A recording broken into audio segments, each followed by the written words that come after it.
국정원 여직원 오피스텔을 심의 표현해서 덮쳤다. 네. 이렇게 표현하는 그러니까 범죄 현장을 직접 가서 잡았는데 나약한 여성을 감금했다. 네. 그래서 2심까지 지금 무죄가 나왔다는 또 소식도 깊은 소식도 들어와 있는데 근데 이게 왜 이렇게 늦게 재판이 이루어져요? 내 말이 진 빼는 거죠.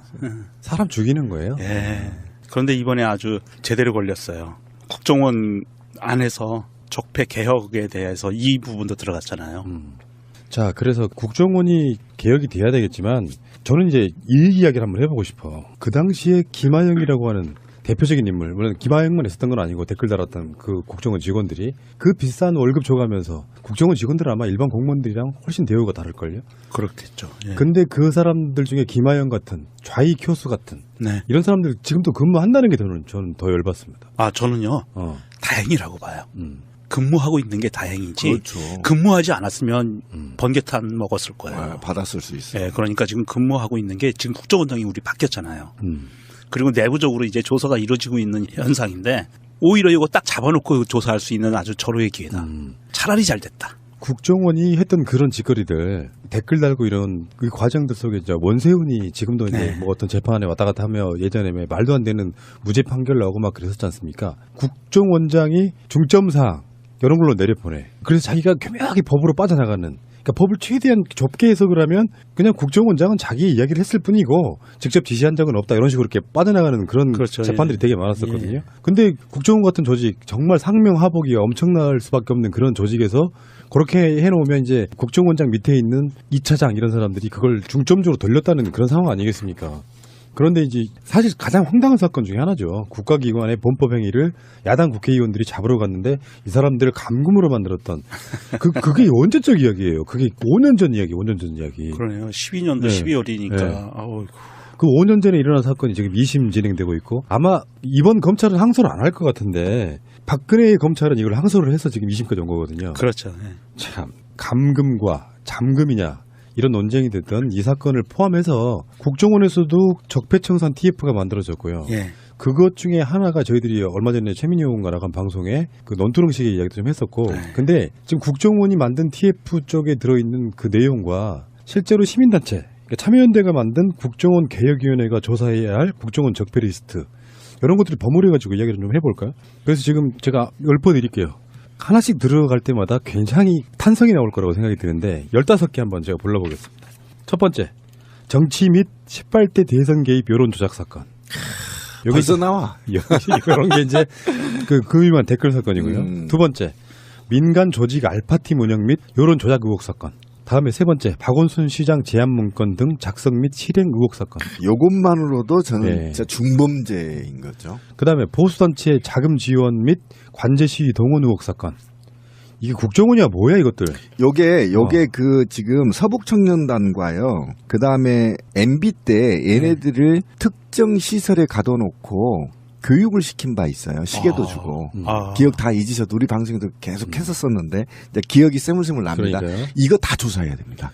거기에 바로 정암철이나 장기정 이런 아이들이 다 거기에서 교육을 받았던 애들이에요. 그러니까 걔네들이 지금 그래서 제가 그때 분노했던 게 뭐냐 이거 제가 관심이 있었던 게 뭐냐면 당시에 아줌마들 무작위로 데려다가 의식화시켰잖아 청년들이랑.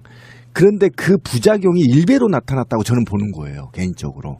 그러면 그들이 지금 잡아다가 당시 명단을 확보해서 이 위원회가 확보해서 다시 의식화를 풀어줘야 된다는 거예요. 이해 가시죠? 치료해야 돼 국가가. 니들이 한 게 잘못한 거야. 네, 뭔가 잘못돼서 지금 의식화되고 세뇌되어 있기 때문에 이거를 좀 풀어줘야 되는 거에 국가가 해야 될 책임이다 이렇게 보는 겁니다. 네. 그래서 제가 관심이 뒀던 부분이에요. 자 그리고 다섯 번째 김영한 민정수석 업무일지에 소록된 불법 살찰 의혹 사건. 네, 이것도 굉장히 중요하죠. 그리고 여섯 번째 세월호 여론전 보고서 등 국내 정치 개입 청와대 보고용 문건 작성 사건. 요거 제일 먼저 했으면 좋겠다. 야, 일곱 번째 해킹 프로그램 구매 및 불법 사찰 의혹 사건. 알시스. 요건 웃겨 좀.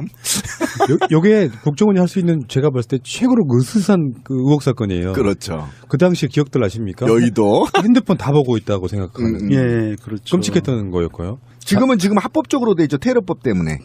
예, 지금 합법적으로 돼 있습니다. 다음 여덟 번째 탈북민 수사 과정 인권 침해 실태 및 요거 제가 계속 얘기한 거죠. 그죠? 이야기도 끝나기 전에 요거 제가 그렇게 급해요. 탄성이 나오네. 이게 1인 시위를 하고 있어요. 요거 잠깐 써머리 하면 하나원이죠.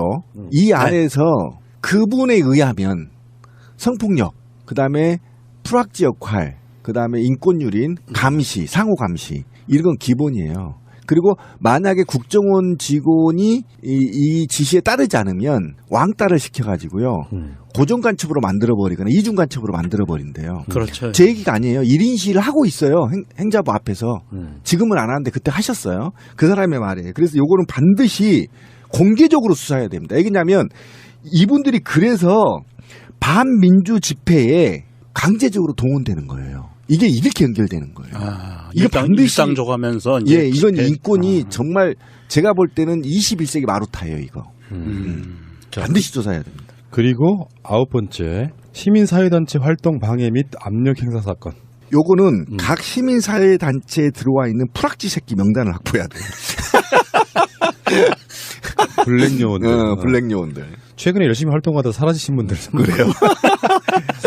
자, 다음에 10번째 2007년 남북 정상회담 대화록 새누리당 선거운동 활용 사건. NLL 대화록 김무성이 읊었다는 바로 그거. 네. 그리고 알고 봤더니 노무현 대통령이 김정일에게 오히려 더 요구를 했던 정반대로 활용해 먹은 사건이고. 이게 요거 김무성이 구속되나요? 이 NLL 대화록 유출 사건이 굉장히 좀 심각한 게 이거는 국정원장이 잡혀 들어가야 될 부분이거든요, 당시에. 그리고 대선도 뺏겼잖아요. 예, 그리고 네. 이게 왜 지금 간단하게 말씀을 드리면 이게 공개돼서는 안 되는 청와대에서 비밀로 지정 기록물, 대통령 지정 기록물로 저장돼 있는 건데 그렇죠. 국정원에서 이거를 공개 가능한 등급으로 자기들 임의대로 낮춰버렸어요. 자료를. 그리고 공개를 시켜버린 거예요. 이거는 정말 이건 반역입니다. 반역. 자, 그리고 중요합니다. 세월호 참사 관련 의혹 사건. 이거는 이게 카테고리가 큰데요. 엄청 크죠. 예. 그러니까 네. 국정원이 관계된 거에 대해서 조사라는 얘기죠, 이게. 그게 뭐냐면은 세월호 실소유주 의혹. 예. 왜 세월호에서는 국정원 지시사항이 담긴 노트북이 나왔는가부터 시작해서 예. 그 당시 세월호 사건 막 났을 때 국정원이 이상한 짓을 했던 그런 것이 포함되는 네. 건데 그리고 나서나 우리가 나중에 이제 양우회, 양우공제회, 양우공제. 뭐 선박, 항만 등에 대한 투자 이런 것까지 얘기를 했었고요. 지금 수익사업하고 명칭 다 바꿔버렸죠. 심지어는 뭐 목포 신항이 국정원이 투자한 항만이라는 설도 있습니다. 설이 아니라 네. 거의 그 네. 뭐 확정적인 것 같은데. 자, 그리고 12번째 2013년 최동욱 검찰총장 뒷조사 사건. 헌혜자. 요거는 이제 그 구체적으로 JTBC에서도 나와서 얘기했지만 구체적으로 지시자들이 다 밝혀졌더만요. 본인이 뭐 직접 얘기하던데요. 단지 이제 이름만 얘기를 못했죠. 이름도 얘기해버리더라고. 직책만 얘기했죠. 예, 직책만 얘기하더라고. 요건 뭐 금방 밝혀질 것 같아요. 그러니까 지금 국정원 내에서는요, 이런 게 있잖아요. 어떤 조직이라고 하는 것이 정권이 바뀌었으니까 우양우했던 애들이 자양자가 안 돼. 그러니까 자기들의 범죄 행위 같은 걸 숨기고 감추려고 엄청 뭔가가 있을 거예요. 그렇죠. 막 삭제하고 이런 것들이 있을 거라고. 최소한 저는 이런 교훈은 줘야 된다고 생각해요. 관련자들 엄중한 죄를 지은 사람들은 강력하게 처벌하고 일단. 그게 지시상이라고 할지라도 공무원들 그런 게 있다면서요. 부당한 지시에 대해서는 노라고 할 수 있는 해야 되는 권리가 있다면서 도저히 어쩔 수 없이 하는 것과 주도적으로 하는 건 다르잖아요. 그러니까 그렇죠. 핵심 간부들은 처벌을 해야 되고요. 나머지 부분들에 대해서는 앞으로 국정원 같은 국가기관이 특정된 정권을 위해서 일을 했다라고 하는 그 문화를 아예 만들지 못하게 아주 확실하게 대못을 박아놔야 되는 사건이에요. 이게 전부 다 합치면. 맞습니다. 정권 그래서 저는 아까 거기에 동의 못해요. 그러니까 예를 들면 최동욱 검찰총장 뒷조사 사건의 파일이 국정원 컴퓨터에 있을 거 아닙니까? 근데 이걸 삭제를 했어. 담당자가 삭제하겠죠. 한 7급 정도가. 그죠? 그럼 이 삭제한 새끼도 처벌해야 된다. 저는 이렇게 보는 겁니다. 그렇죠. 그건 삭제하는 거 반드시 더 이상 국정원 근처에 올 수 없도록 아예 발본색원 해야 된다. 그래야 다음에 안 한다는 거예요. 그러니까 삭제 정도 하는 사람들이라면 그 새끼 범인 이거는 아니야. 주동적으로 자기가 움직인 거고요. 당연히 이거는 그렇지. 어쩔 수 없이 한 게 아니고 이거는 그 국정원이 문재인 정부에서 내걸고 있는 기치가 그거니까요. 정권을 위해서 존재하는 국정원이 아니라 대한민국을 위해서 국민을 위해서 존재해야 되는 국정원으로 바꾸겠다. 이거기 때문에 자, 다음에 13번째 기획 탈북 의혹 사건. 이게 이제 저의 절로 식당 여정호 12명인가요? 12명? 예. 지금 어디가 있을까요? 한 명은 죽었고요. 아, 그래요? 예. 잘못 탈북했다고 하신 여자분 하나 우리가 인터뷰를 하다가 지금 못했던 그분이 한 분 있거든요. 네. 그분들은 지금 북한 쪽에서도 송환하라고 지금도 아, 있어요. 그래요? 이거는 인권의 문제인 거예요. 그냥 가서 데려와 버린 거야, 사기쳐가지고. 그 집에도 못 가게 만든 거 아니야. 네. 그리고 14번째 국정원 간부와 우병우 민정수석 등과의 유착 의혹 사건. 여기 요건 우병우가 뭐 나오네. 제2 차장. 차장. 아. 네, 이 새끼. 아직도 있나 이 새끼? 바뀌었죠. 이번에. 바뀌었죠? 네. 국정원 2차장이 이제 시스템이 이렇게 된 것 같아요. 부서가 없어지니까. 북한의 정보를 캐고 다니는 게 아니라 우리나라의 주요 정치인들을 뒷조사를 하거나 시민단체 뒷조사하는 역할로 써먹었고 그것을 민정수석한테 직보를 하면 그것이 청와대가 활용해 먹는 그런 시스템. 그런 거였고요. 다음에 15번째 양우의 운영 관련 비리 사건. 그건 아까 얘기했던 이건 수십조에 관련된 게죠, 그죠? 그다음에 이거는 여기에서 벌어들인 수익금으로 무엇을 했느냐 이게 저는 가장 관건이라고 생각해요. 맞물려 돌아갈 것 같아요. 이 그 소위 보수 집회하는데 자금 들어가는 부분들. 네, 제 네. 관심이 그거죠. 그다음에 그리고 온갖 부정한 돈을 사용했을 거라고. 프락치 이쪽 시민단체 그 들어가 있는 프락치들에 대한 자금 지원이라든지 뭐 이런 그다음에 여론 조작 사건에 대한 그 자금 지원 이런 모든 부분이 맞물려 들어갔을 것 같아요. 검은 돈이기 때문에. 그러니까 어쨌든 지금 이거 정혜구 교수가 위원장이죠, 그죠? 예, 이거 뭐 저쪽에서 뭐 빨갱이를 위원장으로 앉혔다고 막 반항을 지금 하고 있는데 이게 저는 선언을 해야 된다고 생각해요. 그리고 이 조사를 다행히 민간이라고 얘기하죠. 국민위원회가 조사를 하고 더 예를 들면 한 6대4 정도로 시민사회단체에 좀 능력 있는 사람들로 6대4 정도로 관과 민이 함께 조사를 해야 되고요. 그다음에 조사하기 전에 선언을 해야 됩니다. 자료를 은폐하거나 삭제한 자는 무조건 사형. 제가 너무했나? 당연하지. 어쨌든 사형에 준하는 형별. 아 그런 거 말고 좀 잔인한 거 한번 만들어봐요. 그러면 저기 번개탄 아이 선물을 하는 거죠. 아이고. 아니. 대탄 정도 갖고는. 그러면 마티즈? 아 실제로요. 이제 제가 이 시간들을 지나고 보니까 느낀 건데 독재 정치라고 하는 게 그런 거로구나. 어떤 시스템이나 합법적인 용도로 수사를 하거나 통제를 하는 게 아니라 뒷조사에서 약점 잡아가지고 자기들한테 반대되는 목소리를 못 나오게 만드는 게 덕지의 기본이에요. 예. 그러니까 그거를 박근혜도 이명박도 그런 것들을 활용해 먹으면서 체제를 유지해 왔단 말이죠. 요런 문화를 이제 이번에는 확실하게 바꿔줘야 된다. 야, 근데 끔찍하다. 생각해 보니까 이게 9년 동안 조사 대상이 오른 것만 15개예요. 그러면 이거를 야, 이거 진짜 끔찍하다. 이것이요 제대로 파헤쳐지면 국정은 없어져요. 그렇죠. 이제 이거 제대로 해서 이런 의혹들에 대해서 적폐청산 TF에서 자체적으로 국정원장 책임하에 이런 부분들을 낱낱이 다 밝혀서 책임자 처벌하면 아니 한번 생각을 해보세요. 국정원이 1년에 2건씩 이걸 저질렀다는 거 아니야. 너무 끔찍하잖아 지금. 그리고 이게 지금 이거 말고 지금 수사에 이거의 조사 대상이 안 올라간 게 좀 있나요? 기억난 게? 많겠죠. 야, 이 새끼들 밥 처먹고 이번 대선 기간에도 열심히 활약하지 않았겠어요? 설마 이번에는 지들이 못했지 워낙 차이가 있어서. 만약에 그런 게 들통났다 그러면 거의 사형이지. 자, 근데 거기 관련해 가지고 이제 국정원 개혁에 관련된 부분에 들어가 있지 않아요. 논두렁식의 그러니까 노무현 대통령을 모욕줬던 사건인데 이것은 이제 국정원 자체적인 적폐청산 TF의 주제 중에 하나예요. 그렇죠, 네. 그렇죠. 논두렁식이라고 하는 가상에 있지도 않았던 이 사건을 조작한 게 국정원이란 말은 어디서 나왔냐면 이인규가 2015년도에 예. 국정원이 그랬다라고. 이제 여기는 다 믿을 수는 없어요. 이인규 자체가 그 당시 노무현 대통령 수사했던 가장 최고의 책임자였잖아요. 그렇다 보니까 자기들 입장에서 면피하기 위해서 국정원이 그랬다. 우리는 그런 데가 이렇게 이야기를 했다. 근데 거기에 대한 직접적인 증거가 나왔다기보다는 검찰의 면피용으로 한 말이긴 하지만 실제 노무현 대통령 돌아가실 때 여러 가지 모욕들이 그러니까 이게 논두렁 시계뿐만이 아니라 가장 심각했던 거는 노무현 대통령 자주 가시던 단골 식당도 세무조사해버리는 예, 방식. 맞아요. 예. 탈탈탈 털었던 건데 박연차나 이런 사람들을 언제 어떻게 만나느냐 이런 빌미 삼아가지고 대통령께서는 미쳐버리는 거죠. 정신적으로 거의 멘붕에 왔다고 저는 보는데 그러니까 심리전을 한 거예요. 네. 맞아요, 심리전. 근데 그 당시에 그런 공작들을 해도 국민들 입장에서는 어떤 게 있냐면은 그 당시에 논두렁 시기에 관련해서 단독 보도가 2건 나오는데 하나는 2009년 4월 22일 날 KBS 단독 보도가 하나 있었고 2009년 5월 13일 날 SBS 단독 보도가 있었단 말이에요. 여기에 지금 억대 시계 뭐 논두렁에 버렸다 이런 보도들이 나오기 시작하면서 이걸 캐려면은 단독이라는 말은 누구누구로부터 소스를 받았다는 뜻인데 당시 보도를 했던 기자들 이 기자들이 어디로부터 그 소스를 받았는지를 캐야 된다는 거죠. 그래서 지금 그때 당시 KBS는 타이틀이 회갑 선물로 부부가 억대시계 누가 봐도 그거 노무현 대통령 같은 사람한테 마치 이거 대단한 무슨 뇌물이라 준 것처럼 지난 2006년 9월 박연차 태광실업 회장은 노무현 당시 대통령 측에 고가의 명품 시계 2개를 건넸다. 보석이 박혀 있어 개당 가격이 1억 원에 달하는 이름만 대면 알만한 스위스 피사의 명품 시계였다.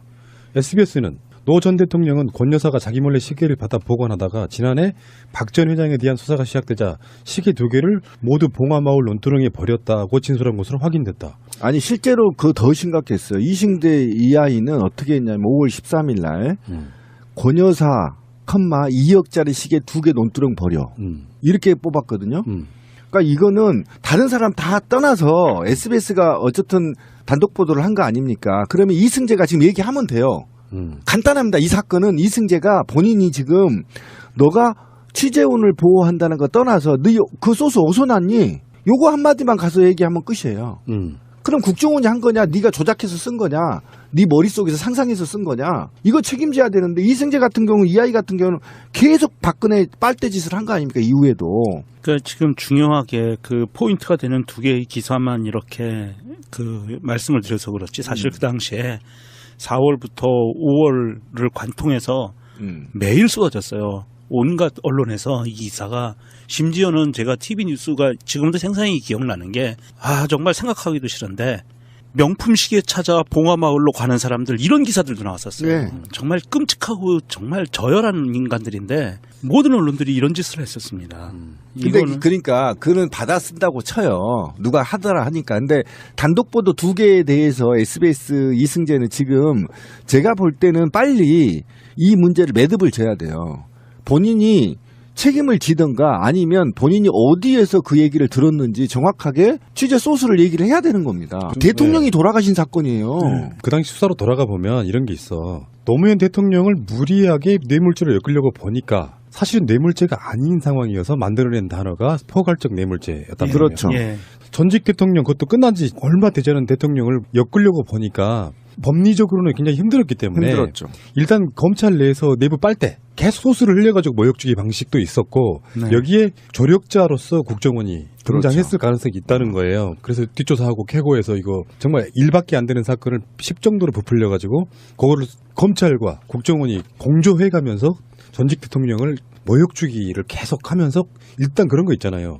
법리적으로 재판은 아무런 의미가 없어. 사실 무슨 사건이라는 게 실제로 국민들 여론 속에 노무현 대통령은 그래도 깨끗한 줄 알았더니 비리투성이었구나라는 이미지를 확인되지도 않은 사실을 계속 살포를 내버리는 거예요. 그러니까 국민들로 하여금 그놈이 그놈이다라는 생각을 갖게 만들고 정치 환멸을 느끼게 만들어버려서 정치의 관심도를 급격히 떨어뜨려 버리는 거죠. 근데 이게 수법이 있잖아요. 그러니까 제가 아까 심리전이라고 얘기했는데 국정원 정도의 전문가들이 전직 노무현 대통령의 심리를 정확하게 파악하고 노무현 대통령의 멘탈을 어떻게 붕괴시키는지를 알고 있었던 거예요. 그렇기 때문에 이게 명예 하나로 죽고 살고 하는 그동안에 얼마나 깨끗하게 살아오셨습니까? 그런데 이 키워드 하나로 사람을 완전히 멘탈을 붕괴시켜버리는 게 논두덩이 2억짜리 버려. 이건 한 방에 끝나는 겁니다. 우리도 아마 그 길을 선택했을 수도 있을 거예요. 그 정도 높이였다. 전직 대통령이고 정말 깨끗하게 명예 하나로 지금 살아오신 분이 시계 2억짜리 2개를 논바닥에 버린 거야. 이거는 그냥 논바닥이 아니에요. 기농을 하셨잖아요. 네. 완전 짓밟아버린 거예요. 멘탈을. 그랬기 때문에 저는 분명히 말씀드리지만 이거를 심리전을 누가 했든 조작했든 이 새끼는 그 논바닥에다 대가리 쳐박아서 죽여버려야 돼요. 저는 끔찍해요. 어떻게 대통령의 심리를 다 파악하고 이 새끼 논두렁이면 분명히 자살할 거야. 이미 계산 다 쓴 거라니까요. 그런 상황에서 나는 이런 무리한 이야기라는 걸 아는데 하다못해 이제 문재인 대통령도 후보 시절에 그 문준영 씨 제보 조작 사건 여기에는 국정원이 관여가 없을까? 문득 그런 생각을 해본 적이 있어. 우리는 이유미만 지금 국민의당으로 생각하지만 거기에 그런 소스를 최초에 준 것은 국정원이 아닐까 할 정도로 나는 피해의식이 있는 거예요. 살살 흘렸을 수 있어요. 네. 뜬금없이 그런 게 튀어나오는 게 아니라 실제로 문준영 씨에 대한 자료 제보 조작 사건 그 이전에 문준용이라고 하는 사람이 고용정보원에 들어갔다 이런 정보들을 캐내는 과정이 있잖아. 네. 그러니까 예전에 왜 잘 생각해 보시면 그러니까 국정원이 운영하고 있을 걸로 추정됐던 일베 그 일베 애들이 우리 보통 사람은 찾을 수 없는 고급 정보들을 갖고 연예인들이나 정치인들을 모욕했던 사건들이 되게 그렇죠. 많았단 말이에요. 네. 그 소스는 국정원에 나올 수 있는데 당연히 나오겠죠. 처음에 국민의당이 최근에 제보 조작 사건 그 이전에 고용정보원에 뭐 모집했는데 2명 들어갔다는 그런 식의 소스를 최초로 뿌린 게 국정원이 아닐까라는 의심을 한번 해보는 거예요. 그러니까 날짜, 그 다음에 뭐 지원자에 관계된 거, 그리고 이력서 불러 처리 안 하고 생생한 이력서 그냥 내보낸 부분들, 뭐 이런 부분들이 사실은 이 국정원 애들이 문재인 대통령이 당선이 되면 자기들 그렇죠. 죽을 거 뻔한데 가만히 있었겠어요. 뭔 짓을 하긴 했을 겁니다. 그러니까 이 사건 언제 한번 터봅시다지 할 얘기 많아요. 근데 이제 저는 이런 할 이야기를 얘기 한번 되게 해보고 많습니다. 싶은 거지. 국정원이 소스를 주는 것도 누구를 만나서 한번 해봅시다 하는 방식도 있겠지만 누가 자주 지나다니는 곳에 서류 하나 던져주고 가면 누가 어떻게 알아 그거를. 그리고 내지는 이제 당원인 것처럼 아니면은 뭐 기자인 것처럼 해서 맞아요. 뭐 정보 하나 슬쩍 흘려주고 뭐 이렇다던데. 아니 이렇게 그럼 하면 돼요. 제가 이유미한테 전화해서 내 신분을 밝히기가 좀 그런데 지금 문준용 씨가 이런 게 있어. 이렇게 쓱 흘려면 돼요. 그러면 코너에 몰린 이제 막 긴박하게 선거가 이루어진다. 야 이거 물어볼까? 라고 다 할 수 있는 거예요 사람이. 그러니까 그런 방식으로도 가능하죠. 그러니까 조작의 원조인 국정원의 간접적인 소스를 받아서라도 가능했을 수 있다라는 무리한 추정을 한번 해볼까요? 만든 TF 쪽에 들어있는 그 내용과 실제로 시민단체, 그러니까 참여연대가 만든 국정원 개혁위원회가 조사해야 할 국정원 적폐 리스트 이런 것들이 버무려가지고 이야기를 좀 해볼까요? 그래서 지금 제가 읊어드릴게요. 하나씩 들어갈 때마다 굉장히 탄성이 나올 거라고 생각이 드는데 15개 한번 제가 불러보겠습니다. 첫 번째, 정치 및 18대 대선 개입 여론 조작 사건. 벌써 나와. 이런 게 이제 그 유명한 댓글 사건이고요. 두 번째, 민간 조직 알파팀 운영 및 여론 조작 의혹 사건. 다음에 세 번째, 박원순 시장 제안 문건 등 작성 및 실행 의혹 사건. 요것만으로도 저는 네. 진짜 중범죄인 거죠. 그 다음에 보수단체 자금 지원 및 관제 시위 동원 의혹 사건. 이게 국정원이야 뭐야 이것들. 요게 그 지금 서북청년단과요. 그 다음에 MB 때 얘네들을 특정 시설에 가둬놓고 교육을 시킨 바 있어요. 시계도 주고. 기억 다 잊으셔도 우리 방송에도 계속 했었었는데 이제 기억이 새물새물 납니다. 그러니까요. 이거 다 조사해야 됩니다.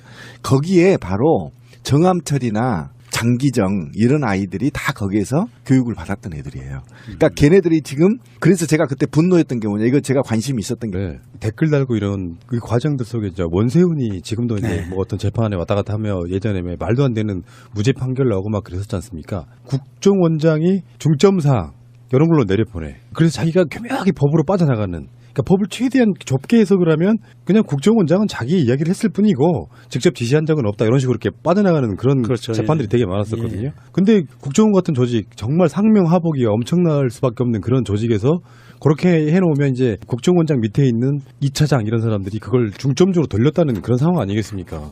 그런데 이제 사실 가장 황당한 사건 중에 하나죠. 국가기관의 범법 행위를 야당 국회의원들이 잡으러 갔는데 이 사람들을 감금으로 만들었던 그게 언제적 이야기예요. 그게 5년 전 이야기, 5년 전 이야기. 그러네요. 12년도 네. 12월이니까. 네. 아우, 그 5년 전에 일어난 사건이 지금 2심 진행되고 있고 아마 이번 검찰은 항소를 안 할 것 같은데 박근혜의 검찰은 이걸 항소를 해서 지금 2심까지 온 거거든요. 그렇죠. 네. 참 감금과 잠금이냐 이런 논쟁이 됐던 이 사건을 포함해서 국정원에서도 적폐청산 TF가 만들어졌고요. 예. 그것 중에 하나가 저희들이 얼마 전에 최민희 의원과 나간 방송에 그 논두렁식의 이야기도 좀 했었고 근데 지금 국정원이 뭐냐면 당시에 아줌마들 무작위로 데려다가 의식화시켰잖아 청년들이랑. 그런데 그 부작용이 일배로 나타났다고 저는 보는 거예요 개인적으로. 그러면 그들이 지금 잡아다가 당시 명단을 확보해서 이 위원회가 확보해서 다시 의식화를 풀어줘야 된다는 거예요. 이해 가시죠? 그 치료해야 돼 국가가. 니들이 한 게 잘못한 거야. 네, 뭔가 잘못돼서 지금 의식화되고 세뇌되어 있기 때문에 이거를 좀 풀어줘야 되는 거에 국가가 해야 될 책임이다 이렇게 보는 겁니다. 네. 그래서 제가 관심이 뒀던 부분이에요. 자 그리고 다섯 번째 김영한 민정수석 업무일지에 소록된 불법 사찰 의혹 사건. 네, 이것도 굉장히 중요하죠. 그리고 여섯 번째 세월호 여론전 보고서 등 국내 정치 개입 청와대 보고용 문건 작성 사건. 요거 제일 먼저 했으면 좋겠다. 야, 씨. 일곱 번째 해킹 프로그램 구매 및 불법 사찰 의혹 사건. 알시스. 요건 웃겨 좀. 요게 국정원이 할 수 있는 제가 봤을 때 최고로 으스스한 그 의혹 사건이에요. 그렇죠. 그 당시 기억들 아십니까? 여의도. 핸드폰 다 보고 있다고 생각하는. 예, 그렇죠. 끔찍했던 거였고요. 지금 합법적으로 돼 있죠. 테러법 때문에. 예, 지금 합법적으로 돼 있습니다. 다음에 8번째 탈북민 수사 과정 인권 침해 실태 및 요거 제가 국정원 여직원 오피스텔을 심의 표현해서 덮쳤다. 네. 이렇게 표현하는 그러니까 범죄 현장을 직접 가서 잡았는데 나약한 여성을 감금했다. 네, 그래서 2심까지 지금 무죄가 나왔다는 또 소식도 깊은 소식도 들어와 있는데 근데 이게 왜 이렇게 늦게 재판이 이루어져요? 내 말이 진 빼는 거죠. 사람 죽이는 거예요. 예. 그런데 이번에 아주 제대로 걸렸어요. 국정원 안에서 적폐 개혁에 대해서 이 부분도 들어갔잖아요. 자, 그래서 국정원이 개혁이 돼야 되겠지만 저는 이제 일 이야기를 한번 해보고 싶어. 그 당시에 김하영이라고 하는 대표적인 인물, 물론 김하영만 있었던 건 아니고 댓글 달았던 그 국정원 직원들이 그 비싼 월급 줘가면서 국정원 직원들은 아마 일반 공무원들이랑 훨씬 대우가 다를걸요? 그렇겠죠. 예. 근데 그 사람들 중에 김하영 같은 좌익 교수 같은 네. 이런 사람들 지금도 근무한다는 게 저는 더 열받습니다. 아, 저는요, 어. 다행이라고 봐요. 근무하고 있는 게 다행이지. 그렇죠. 근무하지 않았으면 번개탄 먹었을 거예요. 받았을 수 있어요. 예, 그러니까 지금 근무하고 있는 게 지금 국정원장이 우리 바뀌었잖아요. 그리고 내부적으로 이제 조사가 이루어지고 있는 현상인데 오히려 이거 딱 잡아놓고 조사할 수 있는 아주 절호의 기회다. 차라리 잘 됐다. 국정원이 했던 그런 짓거리들 계속 얘기한 거죠. 그죠? 이야기도 끝나기 전에 여보, 뭐가 그렇게 급해요. 탄성이 나오네. 이게 1인 시위를 하고 있어요. 요거 잠깐 써머리 하면 네. 하나원이죠. 이 안에서 그분에 의하면 성폭력, 그다음에 프락지 역할, 그다음에 인권유린, 감시, 상호 감시 이런 건 기본이에요. 그리고 만약에 국정원 직원이 이 지시에 따르지 않으면 왕따를 시켜가지고요. 고정간첩으로 만들어버리거나 이중간첩으로 만들어버린대요. 그렇죠. 제 얘기가 아니에요. 1인 시위를 하고 있어요. 행자부 앞에서. 지금은 안 하는데 그때 하셨어요. 그 사람의 말이에요. 그래서 요거는 반드시 공개적으로 수사해야 됩니다. 왜냐하면 이분들이 그래서 반민주 집회에 강제적으로 동원되는 거예요. 이게 이렇게 연결되는 거예요. 이거 반드시 일상적하면서 이건 인권이 정말 제가 볼 때는 21세기 마루타예요, 이거. 반드시 조사해야 됩니다. 그리고 9번째 시민사회단체 활동 방해 및 압력 행사 사건. 요거는 각 시민사회단체에 들어와 있는 프락지 새끼 명단을 확보해야 돼요. 블랙 요원들. 블랙 요원들. 최근에 열심히 활동하다 사라지신 분들. 그래요.